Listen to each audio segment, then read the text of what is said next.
10살 조카를 때리고 머리를 물에 담그는 등 학대해서 숨지게 한 이모 부부에 대해서 경찰이 아동학대치사 혐의를 살인 혐의로 바꿔서 적용했습니다. 아이를 맡긴 친모도 학대 정황을 알고 있었던 것으로 조사됐는데 경찰은 학대를 내버려둔 혐의도 적용해서 수사하고 있습니다. 취재기자 연결합니다. 홍민기 기자. 네, 경기 남부경찰청입니다. 네, 10살 조카를 숨지게 한 이모 부부에 대해서 살인죄가 결국 적용됐군요. 네, 그렇습니다. 사건을 수사하고 있는 경기 남부경찰청은 오늘 10시 기자간담회를 열고 수사 상황을 발표했습니다.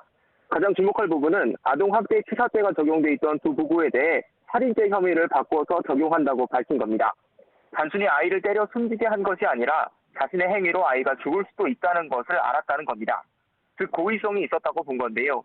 이모 부부는 경찰 조사에서 지난해 12월 말부터 아이가 숨진 2월 8일까지 20여 차례 학대했다고 진술했습니다. 또 아이의 머리를 물이 차 있는 욕조에 수시로 담갔다 뺀 학대 행위로 아이가 위험할 수도 있겠다고 느꼈다는 진술도 있었습니다. 학대는 지난해 12월부터 시작됐는데 이런 가혹 행위는 사망 당일뿐 아니라 그전에도 있었던 것으로 확인됐습니다. 지난달 24일에도 플라스틱 파리채로 아이를 때리고 물고문에 가까운 학대를 했다고 부부가 진술한 겁니다.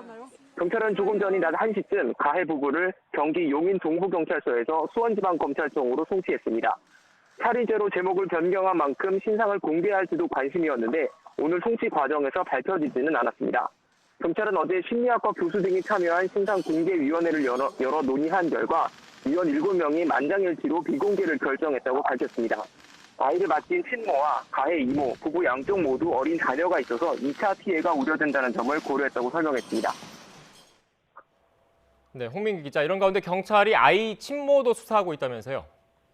네, 그렇습니다. 경찰은 숨진 아동의 친모 A씨를 아동복지법상 방임 혐의로 불구속 입건하고 본격적인 수사를 벌일 계획입니다. 이모 부부의 학대 정황을 알고도 내버려 둔 것이 의심된다는 건데요. 가해 이모는 경찰 조사에서 동생, 그러니까 A씨와 통화할 때 아이가 말을 듣지 않아 때렸다고 말했다고 진술했습니다.